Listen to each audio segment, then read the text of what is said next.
Bonjour, chers amis, chers collègues, honorable assistance. Je suis Mohamed Sfiani, président de la commune de Chefchaouen, une ville intermédiaire située au nord du Maroc et une ville qui est peinte en bleu et qui est engagée dans le vert, dans la durabilité. Je suis heureux d'être parmi vous en virtuel. Je remercie les organisateurs de m'avoir invité. Je suis vraiment désolé de ne pas pouvoir être parmi vous en personne dans la merveilleuse ville d'Agadir. Donc, comme vous le savez, on vient de rentrer de Sharm el-Sheikh, la COP27, une COP de l'implémentation, comme ça a été désigné par la présidence de la COP. Et les villes, les régions, les collectivités territoriales en général avaient beaucoup d'aspirations pour avoir un rôle beaucoup plus important dans la localisation de l'agenda climat. Comme nous savons tous, nous avons tous au niveau CGD Afrique, au niveau de plusieurs réseaux mondiaux, des villes et régions, nous appelons à ce que les NDC soient localisés ou territorialisés. Et bien sûr, des pas en avant ont été faits, mais il reste beaucoup de chemin à faire dans l'avenir. Donc, pourquoi? Parce que c'est dans les villes où il y a l'émission des gaz à effet de serre, 75% des émissions se font dans les villes. Lorsqu'on parle de l'énergie, plus de 70% de l'énergie elle est consommée dans les villes. Et bien sûr, lorsqu'on parle des actions au niveau de l'agenda climat, plus de 2/3 de ces actions se font dans les villes. Donc, on ne peut pas imaginer une implémentation de l'agenda climat, du protocole de Paris, sans les villes et les régions, bien sûr. La ville de Chefchaouen, elle aussi, elle est engagée dans ce sens-là. C'est pour cela que nous avions établi une vision, Chefchaouen Vision 2030, c'était en 2018. Et bien avant, il y avait un engagement local, politique locale, et avec une approche participative avec la société civile et avec le secteur privé et aussi des experts pour que notre ville devienne une ville verte, une ville durable, une ville écologique.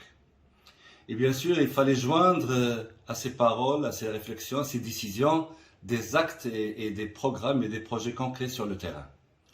Et nous avons mis en place un plan d'action climat et un plan d'action aussi énergie durable, le PADC.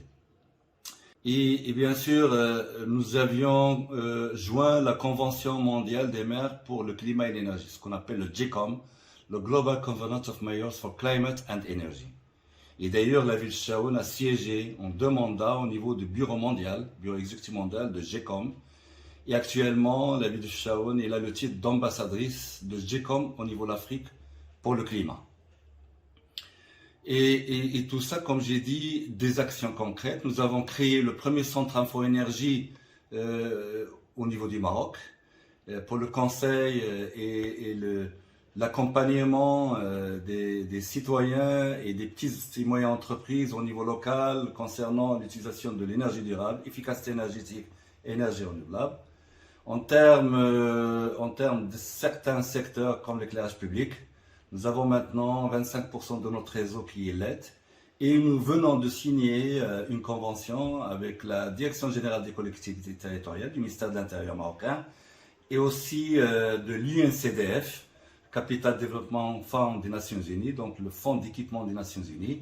Donc une convention pilote dans le monde pour financer un projet de l'éclairage public pour qu'il soit 100% LED, 100% durable et aussi 100% smart, intelligent.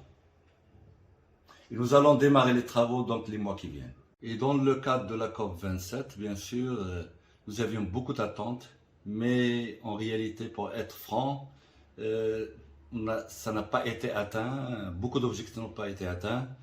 Et je pourrais citer 2 initiatives phares au niveau des villes et régions.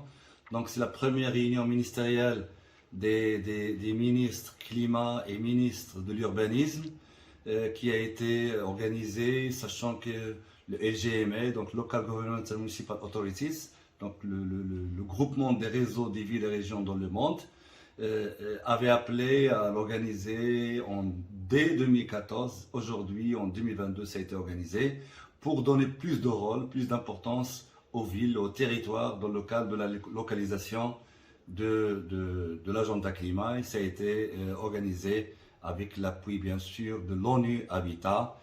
Moi j'ai eu l'honneur de parler au nom de LGMA pour porter la parole et la voix des gouvernements locaux et régionaux, donc des villes et régions. Il y a aussi le lancement d'une initiative mondiale qui s'appelle SURGE, et c'est une initiative qui donne beaucoup d'importance aux villes durables pour la localisation bien sûr de l'agenda climat. Et là, il y a des mécanismes qui vont être mis en place pour faciliter l'accès à la finance internationale climat, parce qu'aujourd'hui seulement 10% de la finance climat va au niveau local, et c'est très peu, parce qu'on parle de localisation de l'agenda climat, mais sans le financement nécessaire, on ne peut pas passer à l'implémentation. Il y a un sujet très important, c'est l'adaptation, parce qu'il y a dans le climat, il y a la mitigation, donc l'atténuation, il y a aussi l'adaptation. Et l'adaptation n'a pas pris beaucoup d'importance les dernières années, donc on pousse pour que des financements pour l'adaptation soient augmentés, donc le montant de financement soit augmenté, et qu'il soit un peu un équilibre entre le financement à l'atténuation et le financement à l'adaptation. Donc c'est un chemin que nous devons continuer à mettre en place. Il y a aussi ce qui a été décidé à Glasgow, mais il continue dans le cadre de Marrakech Partnership. Donc c'est ce qu'on appelle Race to Zero, Race to Resilience, donc la course à zéro.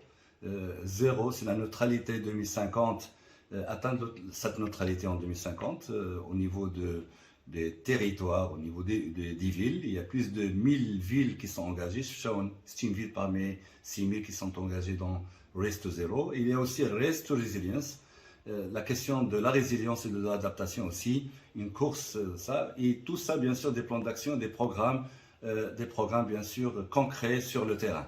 Donc pour ne pas leur dire, je finis par une note d'optimisme. Je crois que même si ce sont des petits pas qui ont été faits à Sharm el-Sheikh à la COP27, mais ça ouvre la voie à des pas plus importants pour la prochaine COP, Inch'Allah, la COP28, qui aura lieu à Dubaï en décembre de l'année prochaine.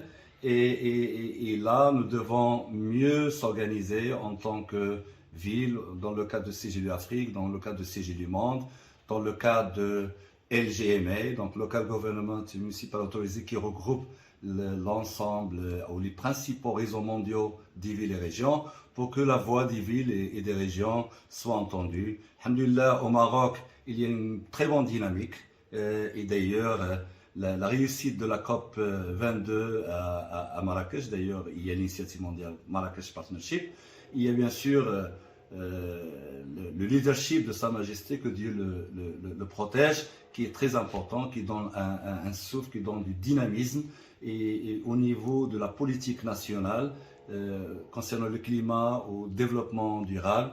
Et d'ailleurs, le plan solaire Maroc, il va être bien sûr dynamisé. Il y a aussi un objectif important en 2030, une ambition d'avoir de 52% de l'énergie consommée ou produite. Ces 52%, il faut qu'ils soient renouvelables et propres, et en particulier le solaire et l'éolien. Voilà ce que je voulais dire. Je vous remercie et je souhaite le succès des travaux de cette 6e forum organisé par CGLU Afrique et par l'ensemble de ses partenaires. Merci beaucoup.